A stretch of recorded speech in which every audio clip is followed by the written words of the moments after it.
Hi, my friends, welcome to Mavic channel. Today I had a little error with my Mavic Mini. As you can see, the gimbal is constantly moving, it's shaking, and you experience this gimbal motor overload when you rough handle your gimbal. So it was moving up and down, left and right. I was a little bit scared. I thought I had completely damaged it because it would not stop for a long time. And I didn't know what to do.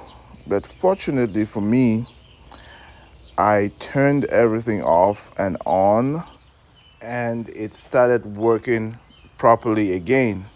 So right now I know to be very, very careful with it. As you can see here, it was completely confused, I would say. It kept moving, just, shaking.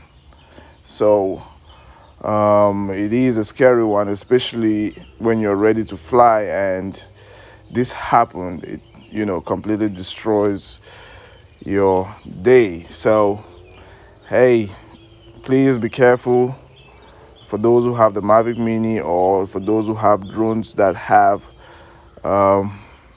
gimbals. Please be careful how you handle it so you don't experience this. In any case, everything worked out right. It started working again. I got videos that I made after this experience, which I will be uploading soon. So, guys, please comment below, give a thumbs up. Let me know if you've experienced this. And thank you, and I will see you in the next one.